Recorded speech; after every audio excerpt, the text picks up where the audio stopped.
नमस्कार दोस्तों, अभी हम इस वीडियो में आप लोगों को मैथ के 100% परीक्षा में लड़ने वाला ऑब्जेक्टिव क्वेश्चंस बताने वाले हैं। खास तौर पर जो विद्यार्थी मैथ में कमज़ोर हैं वे अच्छे से सारे क्वेश्चंस को एक एक करके याद कर लीजिएगा। ठीक है, तो चलिए मैं वीडियो स्टार्ट करता हूँ। सब लोग वीडियो को लाइक कर देना और ऐसे ही और भी वीडियो अगर चाहिए तो चैनल को भी सब्सक्राइब कर लेना। ओके, तो यहाँ पर बाबू आप लोग देख सकते हो पहला नंबर जो क्वेश्चन है काफ़ी इंपॉर्टेंट क्वेश्चन है। ऐसा क्वेश्चन आता है आपके एग्जाम में। ठीक है, तो क्वेश्चन पहला नंबर कि यदि किसी घनाभ की लंबाई l, चौड़ाई b तथा ऊंचाई h हो तो घनाभ का आयतन क्या होगा। तो घनाभ का बाबू आयतन होता है लंबाई गुणे ऊंचाई, लंबाई गुणे चौड़ाई गुणे ऊंचाई, यानी कि LBH। तो LBH आपको ऑप्शन नंबर ए में मिल जाएगा। याद रखना दोस्तों, लंबाई गुणे चौड़ाई गुणे ऊंचाई ये घनाभ का क्या होता है, तो आयतन होता है। अगर कहेगा कि घन का आयतन क्या होगा, केवल घन कहेगा ना कि घन का आयतन क्या होगा, तो घन का आयतन आप लोग बता देना भुजा क्यू, यानी कि ए क्यू, या फिर ऑप्शन में ऐसा होगा भुजा का क्यू। तो भुजा क्यू यानी कि भुजा कोई कुछ भी दे सकता है, ए भी दे सकता है, एक्स भी दे सकता है, कुछ भी दे सकता है भुजा। तो बट भुजा क्यू घन का होता है और घन आपका LBH होता है। ओके, अब देख सकते हैं बाबू अगला क्वेश्चन, ये मैंने आपको बताया था कि आप लोग ट्रिक के अनुसार याद रखना। tan 10 degree, tan 15 degree, tan 75 degree, tan 80 degree का मान क्या होगा। और मैंने बोला था कि आप लोग जोड़ा लगाना, तो जोड़ा लगाइएगा तो 10 और 80 को जोड़िएगा तो 90 मिल जाएगा, और आप 15 और 75 को जोड़िएगा तो 90 मिल जाएगा। और इन चारों में से दोनों जोड़ा में से एक एक को चेंज करिएगा ना, तो आपका आंसर क्या मिल जाएगा, एक मिल जाएगा। और मैंने बोला था कि इसका आंसर आप लोग डायरेक्ट एक ही याद रखना, जब भी ऐसे क्वेश्चन दिखे ना तो उसका आंसर एक टिके लगा देना। ठीक है, अब दोस्तों यहाँ पर आप लोग देख सकते हैं तीसरा नंबर क्वेश्चन। ठीक है ना, तीसरा नंबर क्वेश्चन है कि निम्नलिखित में से कौन सा द्विघात समीकरण है। निम्नलिखित में से कौन सा द्विघात समीकरण है, तो आओ हम आपको बताते हैं कि द्विघात समीकरण कैसे आप पहचानेंगे। ठीक है ना, तो बाबू जो लोग नए आए हैं ना उन लोगों के लिए मैं एक व्हाट्सअप ग्रुप बना कर रखा हूँ, फ्री व्हाट्सअप ग्रुप है। और ये जो आप लोगों का एग्ज़ाम हर महीने होने वाला है ना, इससे संबंधित हम पूरी आपको हेल्प करेंगे उस व्हाट्सअप ग्रुप के माध्यम से। एकदम फ्री व्हाट्सअप ग्रुप है, आप जल्दी से जाकर ज्वाइन कर लीजिए, लिंक आपको डिस्क्रिप्शन में मिल जाएगा। ये मत सोचना कि इसी एग्ज़ाम में हेल्प मिलेगा, हर एग्ज़ाम में हेल्प मिलेगा। ओके, तो उसमें कोई दिक्कत नहीं होगा, आप लोग जाइए। ठीक है ना, तो यहाँ पर आप लोगों का तीसरा का आंसर क्या होना चाहिए। देखो आपको आ रहा है कि द्विघात समीकरण, और द्विघात का मतलब होता है कि घात 2 होना चाहिए, घात 2 होना चाहिए, ये भी तो आपको सोचना है ना। तो द्विघात यानी कि घात भी 2 होना चाहिए। तो अगर दोस्तों हम ऑप्शन नंबर बी को देखें तो यहाँ पर हम देख सकते हैं जो रूट में x है ना वो आपका उसी के कारण यह हमारा द्विघात नहीं होगा, क्योंकि द्विघात समीकरण या फिर द्विघात बहुपद कहता है कि अगर चर मानना रूट में रहेगा या फिर बाटा में रहेगा तो वो द्विघात नहीं समीकरण होगा, नहीं बहुपद होगा। तो ये आपका रूट में x है और इधर x आपका बाटा में है, इधर x आपका बाटा में है। ठीक है, और दोस्तों बात है द्विघात का, तो द्विघात में दोस्तों घात 2 होना चाहिए, लेकिन यहाँ पर तो घात आपका 3 है, मतलब कि ई भी नहीं होगा, ई भी नहीं होगा, ई भी नहीं होगा। ठीक है, और तो होगा तो आपका क्या होगा, ऑप्शन नंबर बी वाला होगा, क्योंकि इधर भी एक्स स्क्वायर है और इधर भी 3 - x है, तो इसका होल स्क्वायर ही है, मतलब कि होल स्क्वायर तोड़ेंगे तो स्क्वायर के ही रूप में आएगा। ठीक है, इसलिए हमारा आंसर मिलेगा सी नंबर वाला। अगला मैं क्वेश्चन की बात करूँ, ध्यान से देखना, ये बहुत इजी क्वेश्चन है। आप लोगों को लगता होगा कि इतना भारी भारी क्वेश्चन, बहुत इजी क्वेश्चन है और यही सब आता भी है। ठीक है ना, क्वेश्चन है कि एक बेलन और एक शंकु के आधार समान है। मतलब ना एक बेलन है, बेलन आप लोग टैबलेट जैसा बना लो, जैसे कि आप लोग बुखार लगता है पैरासीटामोल टैबलेट लेते हो ना, तो यहाँ से दोस्तों एक बेलन मैं बना लेता हूँ, तो बेलन वाला ये वाला हिस्सा हमारा आर हो गया। और एक दोस्तों मैं एक शंकु बना लेता हूँ, ये हमारा शंकु हो गया, तो शंकु का ये वाला हिस्सा आपका आर का काम करेगा। तो यहाँ पर कहा जा रहा है कि एक बेलन और शंकु के आधार समान है। अगर आधार समान होगा तो त्रिज्या भी समान होगा। यदि उनकी ऊंचाइयाँ भी समान हो, इनकी ऊंचाई एच ये भी है और इसकी ऊंचाई ए भी है, मतलब कि दोनों की ऊंचाइयाँ और दोनों का त्रिज्या भी समान हो, तो उनके आयतनों का अनुपात क्या होगा। तो पहले बेलन का नाम रखा है, तो बेलन का आयतन होता है बाबू पाई r² h, और बाटा में शंकु का आयतन होता है 1/3 पाई r² h। तो बाबू पाई r² h ये पूरा कट जाएगा, ये भी पूरा कट जाएगा पाई r² h से। तो ऊपर बचेगा 1, नीचे बचेगा 1/3 1/3 बचेगा, नीचे 1/3 बचेगा, ऊपर 1 बचेगा, और ये 3 जाकर 1 में गुणा हो जाएगा तो 3 ऊपर चला जाएगा, 1 नीचे आ जाएगा, मतलब कि 3/1, तो हम कह सकते हैं कि 3:1 मिल जाएगा। ये बी नंबर वाला, ओके, सॉरी डी नंबर वाला, समझ गया ना, यहाँ पर डी नंबर वाला हमारा आंसर मिल जाएगा। ओके, अब देखिए अगला क्वेश्चन 5 नंबर, ये क्वेश्चन है एक्स अक्ष पर बिंदु, जो बिंदु ए और बी को समान दूरी पर है, तो आपको बताना है एक्स अक्ष पर बिंदु क्या होगा जो ए और बी के समान दूरी पर है कोई लड़का जो मेरे को बता सकता है? वेरी वेरी इंपॉर्टेंट क्वेश्चन है। एक्स अक्ष पर बिंदु जो बिंदु ए और बी के से समान दूरी पर है, मतलब कहने का मतलब है यहाँ पर दोस्तों हम क्या करेंगे, ये क्वेश्चन देख लीजिए, कभी कभी 5 नंबर में भी 2 नंबर में भी आता है। तो ये एक्स अक्ष हो गया, इसका निर्देशांक हो गया x,0, क्या हो गया x, बाबू 0 हो गया, और यहाँ से ए बिंदु का निर्देशांक ये ए हो गया और ये बी हो गया, और ये एकदम बिल्कुल समान दूरी पर है, ठीक है ना, ये बिल्कुल क्या है तो समान दूरी पर है। अब दोस्तों हम क्या करेंगे, ये इसको ओ मान लेते हैं, तो ए ओ और ओ बी जब बराबर है, समान दूरी पर है, तो एक्स का तो मान हम आसानी से निकाल सकते हैं। तो देखो मैं आपको एक ट्रिक बता रहा हूँ, आपको पता है ना कि ये देखो, इसको निकालने के लिए मैं ट्रिक बता रहा हूँ। एक्स अक्ष का निर्देशांक होता है बाबू x,0, मतलब कि x का मान अगर निकालते हैं तो x के जगह पर रखेंगे तो जो भी आएगा वो ,0 आएगा, मतलब कि 0,2 नहीं आएगा, बाद में आपको 0 ही आना चाहिए। तो ये भी दोस्तों बाद में 3 है, ये भी नहीं होगा। अब डिसाइड करेंगे बी और सी में से क्या हो सकता है, 3 आएगा या फिर 2 आएगा, 3 आएगा या फिर 2 आएगा, x का मान अब यहीं पर डिसाइड करना है, ठीक है ना। तो दोस्तों इस क्वेश्चन को आप लोग भी हल कर सकते हो, क्योंकि ऑलरेडी हम आपको बताए थे कि आपको कैसे हल करना है। तो इसका आंसर आपका मिलेगा 3,0, ठीक है ना, सी नंबर वाला मिलेगा। अगर लगता है कि सर जी इसका हल चाहिए हमको, तो वही आप ग्रुप ज्वाइन करिए, वहाँ पर हम बनाकर फोटो खींच कर भेज देते हैं, ओके, ठीक है ना, क्योंकि उतना जगह तो नहीं है ना। अगला क्वेश्चन आपका 6 नंबर, ये क्वेश्चन है बाबू कि साइन 90 - थीटा, तो साइन 90 - थीटा कॉस थीटा का बराबर होता है, ओके।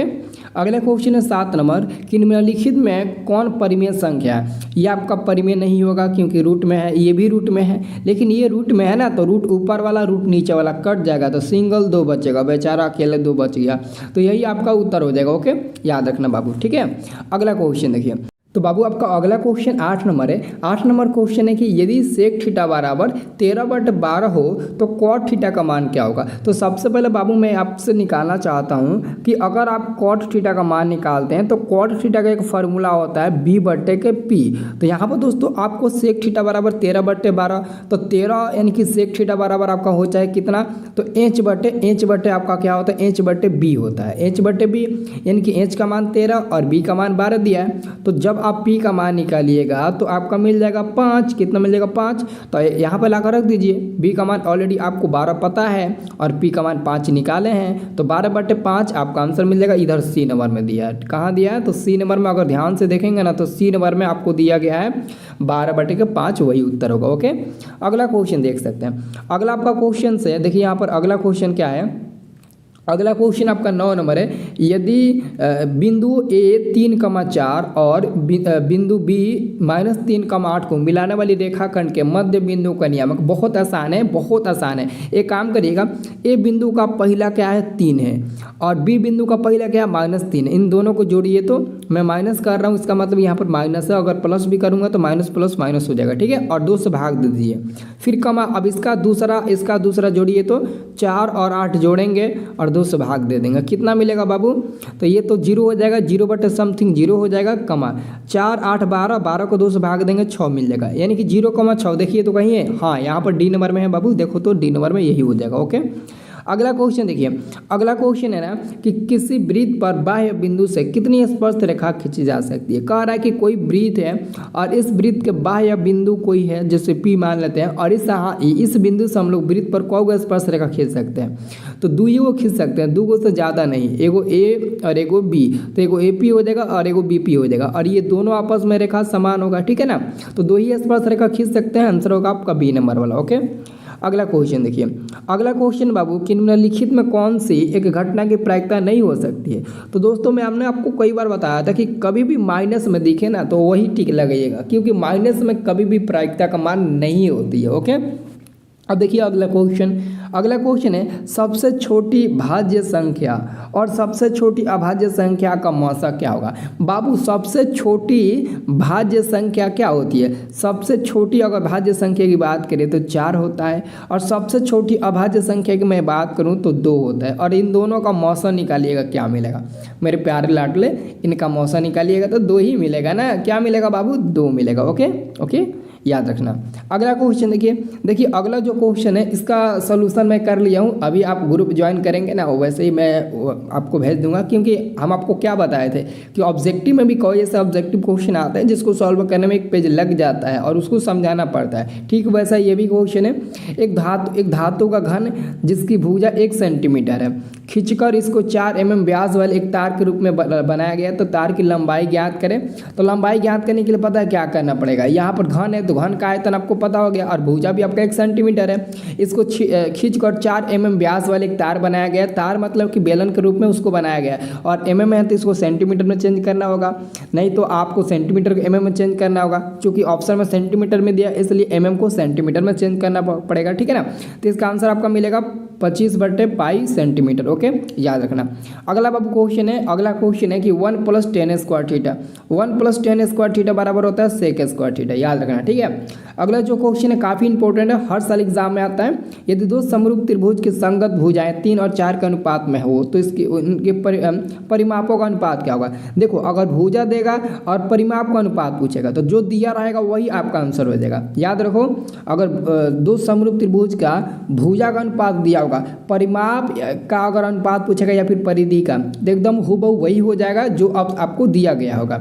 लेकिन दोस्तों अगर आपसे क्वेश्चन में कहेगा कि भुजा दिया है तो इनके क्षेत्रफल का अनुपात क्या होगा, तो क्षेत्रफल का अनुपात हो जाता ये C नंबर वाला। ऐसा इसलिए होता है क्योंकि क्षेत्रफल स्क्वायर में होता है और परिमापों का अंतर एकदम हूबहू वही हो जाता है, ठीक है ना। तो यहाँ पर आपसे भुजा का अनुपात पूछा है और परिमाप भुजा दिया है और परिमाप पूछा है तो वही हो जाएगा। लेकिन अगर क्षेत्रफल पूछेगा तो वही आपका ये वाला आंसर हो जाता है, क्षेत्रफल में ये वाला होगा। ओके याद रखना।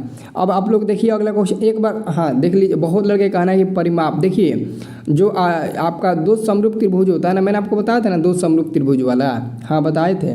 अब ये देखिए क्वेश्चन आपका 16 नंबर, ये क्वेश्चन है 2 चर x, y में रैखिक समीकरण ax + by + c = 0 का कितने अधिकतम हल संभव है। तो दोस्तों अगर एक सिंपल समीकरण है जैसे कि 3x + y बराबर में मैं 3 ले लेता हूँ या फिर कुछ भी ले लेता हूँ तो उसके लिए अनंत हमारा हल संभव होगा। कितना अनंत हल हमारे लिए संभव होगा। ओके याद रखना, ये बहुत इंपॉर्टेंट क्वेश्चन है। अगला क्वेश्चन क्या है, देखो अगला क्वेश्चन आपका 17 नंबर है। ये क्वेश्चन है समांतर श्रेणी 1, 3, 7, 10 का कौन सा पद आपका दिया है 88। तो यहाँ पर दोस्तों अगर एक आप मान निकालेंगे तो पहला 1 हो जाएगा। अगर आप डी का मान निकालते हैं तो 4 में से 1 घटा देंगे, 4 में से 1 घटा देंगे तो कितना मिल जाएगा, डी का मान 3 मिल जाएगा। और दोस्तों आपका 88 जो दिया ना वो an का काम करेगा, तो an बराबर 88। तो आपको निकालना क्या है, पद कह रहा है ना, तो n बराबर आपको निकालना है। फार्मूला आपके सामने है कौन वाला, n बराबर फार्मूला क्या होता है, n बराबर a + n - 1 × d। ये वाला फार्मूला पर रखो। n का मान दिया है, a का मान दिया है, d का मान दिया है और n का मान आप निकाल सकते हो आसानी से। सब कोई निकाल सकता है, ना। जल्दी से निकाल कर बताइए इसका आंसर क्या होगा। हाँ बहुत बढ़िया, वेरी गुड, ठीक है ना। क्या मिलेगा बाबू, 30 मिलेगा। निकालो, ठीक है ना, 30 मिल जाएगा। अगला क्वेश्चन आपका है 18 नंबर। ये प्रश्न है मेरे प्यारे लाडलो कि बिंदु -3, -5 किस पाद में स्थित है। तो सबसे पहले देखना है आपको चिन्ह क्या दिया है, अंक नहीं देखना है, चिन्ह। तो 3 में माइनस दिया है, 5 में भी माइनस दिया है, तो माइनस तीसरा घर में जाता है, यानी कि तृतीय पाद में आपका चला जाएगा। ओके अगला क्वेश्चन है 2 cos स्क्वायर 60 डिग्री का मान क्या होगा, 2 cos स्क्वायर 60 डिग्री का। तो सबसे पहले 2 गुणे cos 60 का मान होता है 1/2, तो 1/2 का स्क्वायर करेंगे तो 1/4 मिल जाएगा क्योंकि स्क्वायर है। तो 2 से 4 2 बार में कट जाएगा, मतलब कि 1/2 आपका आंसर मिलेगा और 1/2 इधर आपको डी नंबर में दिया गया है। ओके अगला क्वेश्चन देखिए। अगला आपका क्वेश्चन है कि निम्न में से किस द्विघात बहुपद के शून्यकों का योगफल 3 तथा गुणनफल -10 है। यानी कि दोस्तों योगफल का मतलब हुआ अल्फा + बीटा बराबर आपको दे दिया गया है 3। गुणनफल का मतलब हुआ अल्फा × बीटा बराबर दिया है -10, ठीक है, -10 दिया है। फार्मूला क्या होता है निकालने के लिए, फार्मूला होता है फार्मूला होता है एक्स स्क्वायर माइनस में ब्रैकेट के अंदर अल्फ़ा प्लस बीटा ब्रैकेट के बाहर इंटू में एक्स और प्लस में अल्फ़ा इंटू बीटा। ये हमारा होता है क्या, तो ये हमारा फार्मूला हो गया। ठीक है, अब एक्स स्क्वायर हो जाएगा और अल्फ़ा प्लस बीटा की जगह पर 3 रखिएगा, तो यहाँ पर माइनस है तो माइनस, 3 है तो 3, बाहर एक्स है तो एक्स। फिर alpha plus alpha into beta की जगह पर -10 है और माइनस और प्लस में मिलकर -10 हो जाएगा। तो ये देख लीजिए कहाँ है, तो इधर आप लोगों को सी नंबर में देखने को मिल जाएगा। कहाँ पर बाबू, सी नंबर में। ओके, अब देखिए अगला क्वेश्चन। अगला क्वेश्चन काफ़ी इंपॉर्टेंट क्वेश्चन है, यहाँ पर आपको समझना पड़ेगा। ये क्वेश्चन कह रहा है कि 12 मीटर ऊंचे खंभे जमीन पर खड़ा है, यानी कि दोस्तों एक खंभा है जो जमीन पर एकदम सीधे 12 मीटर की ऊंचाई पर खड़ा हुआ है। तो ये ए हो गया, इसको बी मान लो। अब देखो आगे, अब कह रहा है कि जमीन पर पड़ रही छाया की लंबाई इतना है, यानी कि इस खंभा का जो छाया होता है ना, छाया नीचे ही ना आता है, तो इस खंभा का जो छाया है ना वो 4√3 है। कितना है, 4√3 है, नीचे पड़ रहा है। तो कह रहा है कि इसका सूर्य का उन्नयन कोण क्या होगा। अब यहाँ से मिलाइएगा तो इसका उन्नयन कोण क्या मिलेगा, यही आपसे क्वेश्चन फाइनली पूछ रहा है। ठीक है, तो बाबू आप क्या करिएगा, ये पी है और ये आपका बी है, तो tan थीटा का प्रयोग करो। तो tan थीटा बराबर क्या रखें, p/b, तो p का मान 12 और b का मान है 4√3। तो यहाँ से 4 3 12, 3 बार में कट जाएगा और √3 से ये 3 बार में कट जाएगा। तो यहाँ पर बचेगा आपका tan थीटा और बराबर में √3, तो √3 tan 60 का मान होता है, तो tan 60 होगा, tan से tan कट जाएगा, थीटा बराबर आपका 60 डिग्री मिल जाएगा। ठीक है, तो 60 डिग्री आपका ए नंबर वाला आंसर हो जाएगा। क्या हो जाएगा, ए नंबर वाला हो जाएगा। ठीक है ना, तो आप लोग इसको बहुत ही अच्छे से याद कर लेना। ठीक है ना, और आप आज का क्लास ज़रूर करना, शाम वाला क्लास आप लोगों को जरूर करना है, क्योंकि आज शाम वाला क्लास त्रिभुज पार्ट का जितना भी ऑब्जेक्टिव है ना सब कराने वाले हैं। आप लोग का एक भी नहीं छूटेगा त्रिभुज में से। ठीक है ना, आप लोगों को लगता होगा त्रिभुज भारी है, भारी नहीं है, बिल्कुल ईजी है। ओके, तो आप लोग ज़रूर क्लास करना शाम वाला 7 बजे। ओके।